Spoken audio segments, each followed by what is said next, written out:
Former President Trump says he only knows who he will pick as a running mate. He's the only one with that information in his mind. And on Saturday, at a gathering of religious conservatives here in Washington, the crowd had some ideas shouting, "VP, VP," as our next guest took the stage.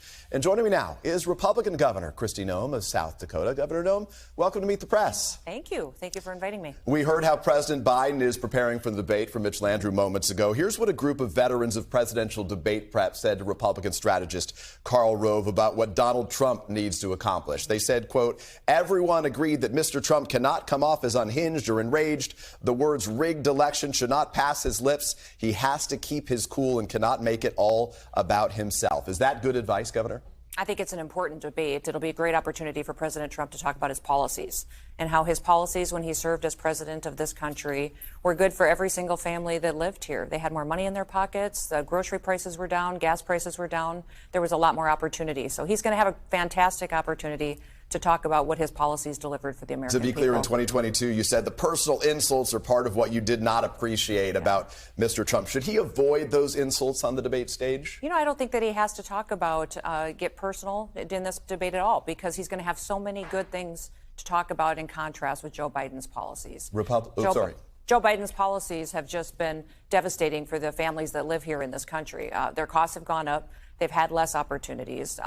And they're just really incredibly challenged right now with trying to afford to put food on the table. So that's really what I think President Trump is planning on focusing on. So let's talk about the economy for a moment, if we can, and specifically Mr. Trump's plans on it. He has talked about a 60% tariff on all Chinese imports. He recently floated an all-tariff policy. As you know, he calls himself a tariff man, which economists say is effectively a tax on American consumers. So how would sweeping new tariffs help middle and lower income Americans? Well, I believe when he was talking about that, what he was referencing was getting rid of the income tax, which obviously would help every single family in this country too, and doing that in exchange with some of those lowest income Americans, they don't pay the income tax. So wouldn't they end up paying more in the tariff if it affected all Americans? You know, I served on the Ways and Means Committee when I was in Congress, and that's the committee that does all tax policy, all trade policy.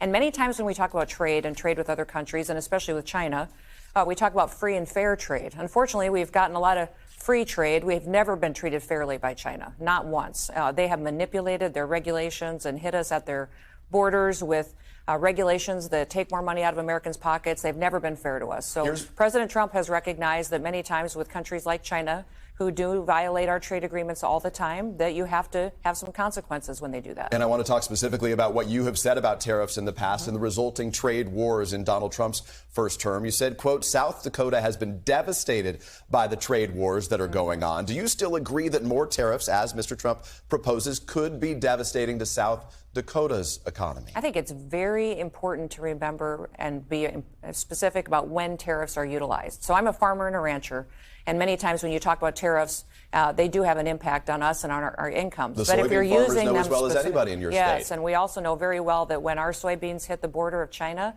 that they hit us with sanitary and phytosanitary regulations and reject our shiploads of soybeans based on things that aren't even in our trade agreements. And when China hits you back, it had a real impact on the people in your state, though, under Donald Trump's watch. China is definitely our enemy when it comes to the Communist Party and who is run by that government. They've never treated us fairly under our trade agreements, and I'm hopeful that President Trump will continue to be strong and fight for the American consumer. Let me ask you about the infrastructure law. It never got passed under President Trump. It did pass with bipartisan support by President Biden in 2021. It has provided South Dakota with $1.5 billion for more than 250 projects.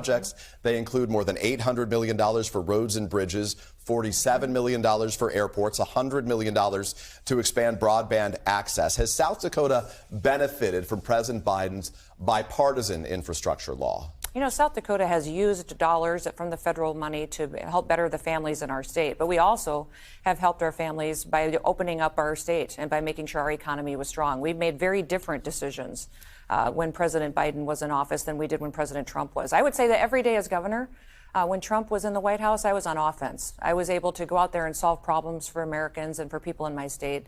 With Biden in the White House now, I've been on defense. It's been a consistent fight against regulations and administrative rules and interpretations and even lawsuits from the federal government on what we're doing. So to be clear, you wouldn't give the $1.5 billion back. So has South Dakota benefited from the $1.5 billion? We have used those dollars strategically. So you've benefited, you would agree? I would say that those dollars we use strategically, knowing that if we returned those dollars back, they'd be sent to another state and that they would use them. Some of them we've rejected, though. The ones that came with ties to green new energy deals and some regulations and more control for the federal government, we've rejected some of those dollars, recognizing that it was just a way for Joe Biden to grab more control over our families. Let me ask you about some of our reporting that shows there are 3 names now on Donald Trump's short list to serve as his vice presidential pick. Yours is not one of them right now. Are you being vetted? Have you received the paperwork? The only person who knows who the vice president's going to be is Donald Trump. Have you received the paperwork, though? No, I haven't received any paperwork. No, I haven't. I've had conversations with the president, and I know that he is the only one who will be making the decisions on who will be his vice president. You said that having a woman on the ticket would help Donald Trump win, and he said on this program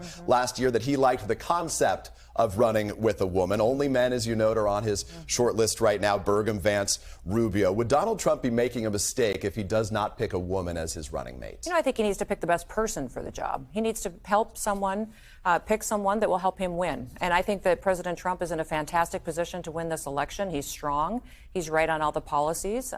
He needs to pick somebody who will help him win and make sure that he's back in the White House fighting for America. I need to ask you, you wrote in your recent book, No Going Back, about shooting your dog, Cricket. Of course, the blowback was intense there. Do you think that sharing that anecdote, whether fairly or unfairly, cost you a shot at being his vice president? You know, I would say that that was a story from 20 years ago about me protecting my children from a vicious animal. So, you know, we've covered that, and any mom in those situations, when you have an animal that's viciously killing livestock and attacking people, it's a tough decision. The reason it's in my book is because that book is filled with challenging times and hard decisions. And it's a story, but I think many Americans will be able to read and to learn how they can get engaged with their government again. And to be clear, Republicans have had a lot to say about your story. Puppy dogs are pretty popular, from Senator Mike Rounds of your state. I was pretty stunned when I read it, said another. Why would you do that to a puppy? It's just crazy. Even Donald Trump said about that episode, Governor, that you had a bad week. Do you think it cost you a shot at being his VP? Did you read the book? We have read a lot of the book. You read the book? I haven't read it cover to cover, it's a but wonderful read large book. portions of and it. if you read the book, a lot of what got reported was not the truth. Was not the truth on the story. So I would encourage people to read the book and to really find out the truth on why that story is in there, and read the other parts of the story about how we're not going back to politics the way that it used to be. How Donald Trump changed politics because we're having much more honest and genuine conversations about the challenges that people face. So let's talk about the book, having gone through much of it right now. This week, Russian President Vladimir Putin traveled to North Korea to meet with Kim Jong-un. In the first release of your book, you wrote, "I remember when I met with North Korean dictator Kim Jong-un, there was no evidence that that meeting happened. So how did it make it into your book, Governor?" I'm not going to talk about that.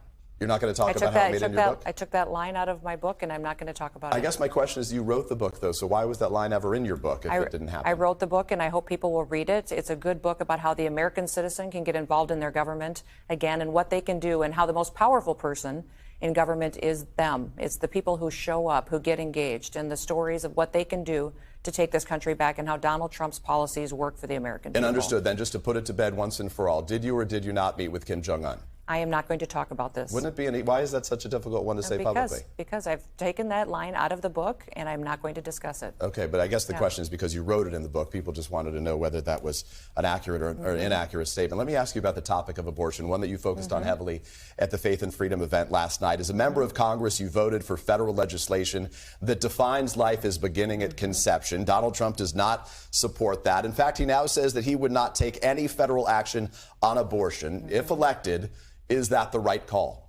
You know, I think what's important is that Roe v. Wade, and that decision of it being overturned, has given the decision back to the people at the state level, and every state will look different. I think that's appropriate. So I know that every state will have different laws, and what we need to do is continue to talk about what we can do to help women who are in crisis, what we can do to walk alongside them and support them and love them. And, you know, when people find an unplanned pregnancy, that's a very difficult time for many of them when they're challenged with that. And so that's what we've chosen to do in South Dakota, is to make sure we're focused on supporting women and supporting families and making sure that we're taking care of those that find themselves in this type of a situation. And as you know, on this topic, South Dakota has some of the most restrictive laws in the country. It has no exceptions allowing an abortion in cases of rape and incest. Donald Trump says he supports those exceptions, said he would not pick a running mate if they do not support those exceptions. Why is he wrong on that? Oh, I wouldn't say that. I would say that every state is going to look different. And he said that many times over. In fact, you know, in our state, specifically, the people decide. The people will decide what the law looks like. I, as the governor, don't get to be the dictator. we get to talk to people about what the law will be and have that discussion, and then every state will look different. We're in the shadow of the Capitol right now, just outside the building here. On January 6, 2021, you posted a message immediately condemning the violence. You said what's happening in the Capitol right now must stop. What message is Donald Trump, Governor, sending by promising to pardon the rioters who have been convicted if he wins? I think each of those situations needs to be looked at separately. But So he you hasn't can't made put a that blanket distinction, approach. so you would disagree with him in pardoning all of them? I would say that every single one of those cases needs to be looked at specifically. So let me ask you specifically about the What I have been very clear about is that we don't want to see another January 6th again. Nobody in this country wants to see another day like that again. And I believe that Donald Trump, when he comes back to the White House and is in charge of this country, we're going to have incredible opportunities to show that people in this country will be safer, that we'll have law and order back in our streets. If you look at one of the most violent areas of our country is often Democrat-run cities, sanctuary cities with an open border, in fact, violent where crime we're in the country allowing is down 50% since Joe Biden took office. But specifically, just to get back to this topic of the rioters,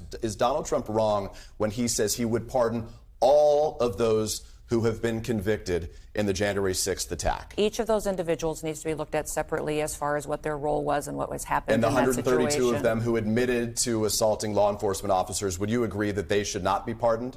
I think that every one of those cases needs to be looked at individually. And I if they think that admitted to, January you would agree 6th, that that would be? I think that this is what our judicial system is for. It's supposed to be the scales of justice, and Lady Well, they went Justice through is the supposed to judicial be system. blind. He's offering to pardon them. So I guess the question is, would that be based on good grounds if they attack law enforcement That will be officers? based on his prerogative and his decision when he looks at those cases. Okay, but what fine. I would say is that we are a nation of laws, and they need to be enforced. And we have a president in the White House today that is ignoring federal law. He is ignoring federal law and allowing people into this country that are incredibly dangerous.